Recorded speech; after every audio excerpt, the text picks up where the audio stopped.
To be fair, this was your idea. Yeah. This is the wildest fucking idea you may have ever had, recording while we're in the middle of a game, in the middle of the field. Honestly, it's really good so far. It might be really good, but I'll tell you, this is terrifying. I'm just waiting for my ear to get like fucking rung. Yeah. They've been actually pretty good about avoiding They us. have been. I've seen a couple of lanes going between here. It's wild, but you know, it's kind of fun. It makes for a great video. Yeah, somehow I imagine that right now is where I'll get shot, because it's Dylan over there in the corner. You're the least likely to get shot. I don't know why you're turning around. Oh, I'm gonna see if I can block for you. Oh no, it's done now. Is it rolling? Yeah. Oh God.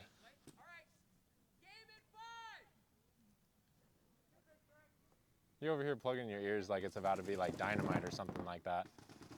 That shit's hilarious. Here's an update on the day. I see a lot of people actually moving around us. Shit.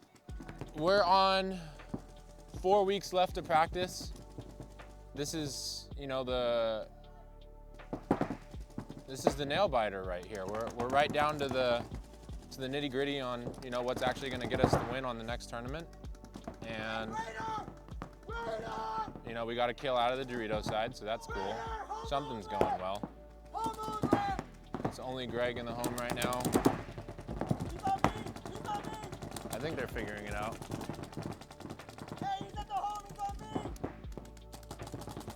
This is pretty impressive.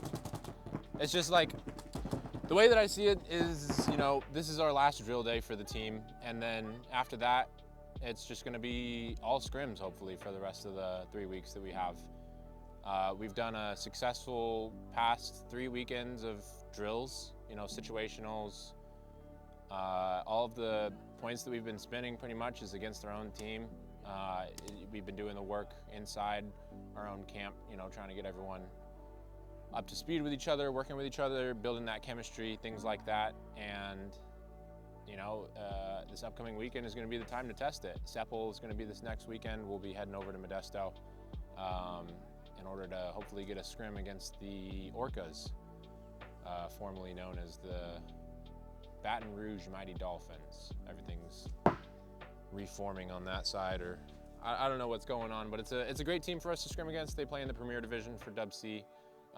Our opinion on the way that we like to run stuff is, you know, let's get scrims against teams that are like considerably better than us, that are gonna, you know, kick us in the dick while we're, you know, already on the ground, kind of thing. You know, that's the best way to learn, is if you're just constantly getting your shit pushed in. Like, yeah, all your mistakes are highlighted. You know, everything that we're doing on the field is just going to be that much more like important to like get done correctly when we're playing against a division that's arguably 2 or 3 divisions above us. So it's like pressure makes diamonds, and we're trying to make a series winning team right here for the WC series, and the only way that we see fit doing that is playing against semi-pro DMG whenever we're here at our home field. And, you know, when we make a travel, let's go get another premier team to scrim against and, you know, make something happen on that front.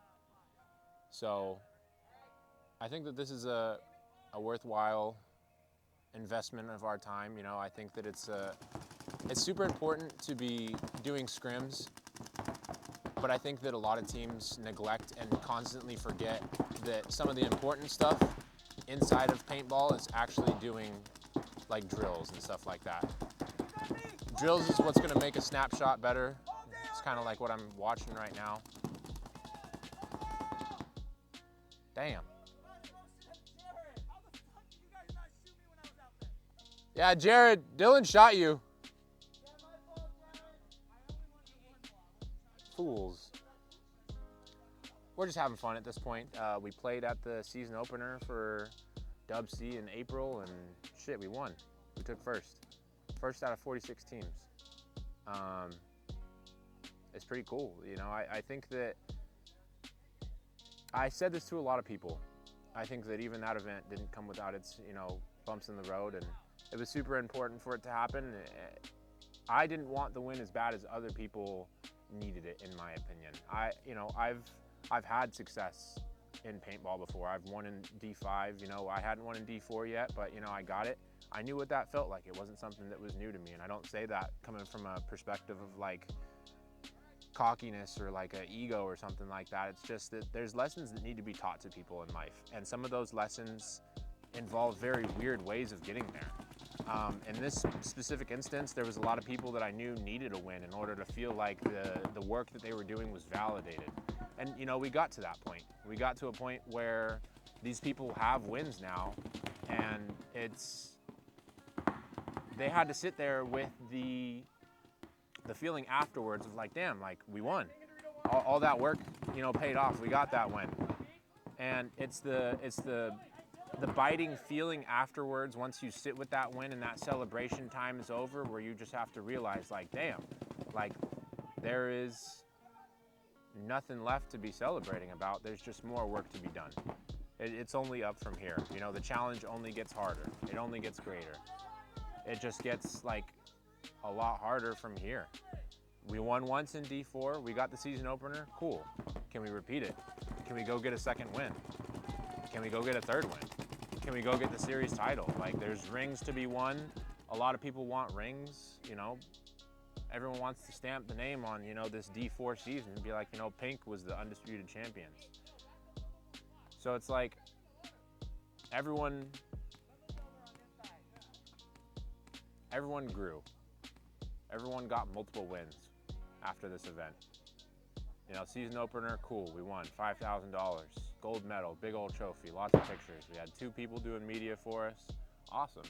You know, there's so many cool things that we can all sit here and celebrate about, but you know, my celebration is how many people had to sit and realize like, fuck, like that was the tip of the iceberg. The job's not done. We play at a D4 level, and you know, there's something to be said for that. It's a hard division to win in. Try D3, try D2, go in the Premier Division, play on a pro field. Like, we've got so long to go, and you know, one of the balances in life is, you know, remaining humble. Part of the, you know, the lesson that this team is learning is how to continue to work and strive for better goals and, you know, and greatness through remaining humble and keeping stoicism as one of the key pieces that we need to like retain in this team. Is like, you know, we won an event, cool. We're not shit unless we go do it again. We're talking all this big stuff, like let's go get rings. We have to be consistent. We have to work harder. We have to be the team that beats who we were at this last event in order to win in these next ones. And you know, it's an interesting update. You know, I feel like there's so many good things that I can say about it, and yet there's so many things where it's just like we're just playing a waiting game. We just have to see. I can update you guys, you know, as much as I have so far, but now it's just about results. Everything else from here on out is about winning another event, showing up to practices and keeping that work ethic as if we're actually clocking in and getting paid for this. It's an interesting sport. It's a story. And I'm happy to be one of the voices that gets to tell it. I guess to get, you know, real lovable for a second, you know, I want to thank a lot of you guys for the... You want to be done? No, I'm just saying hi. Oh, you were saying hi? Yeah, I'm saying hi to Karen behind I see.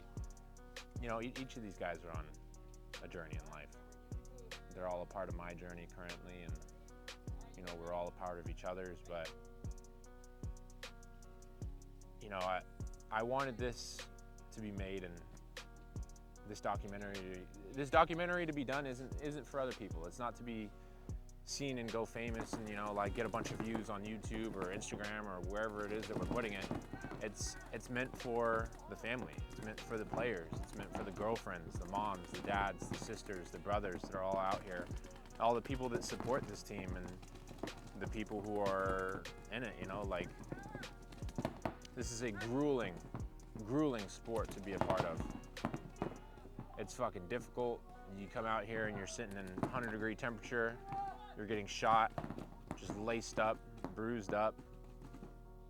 And you know, it's a beautiful struggle that we all push through this together, that we all get to work at this together. And watching each of you individually grow is the thing that, you know, Kind of helps keep me alive, watching something very interesting happen. Jared, get out!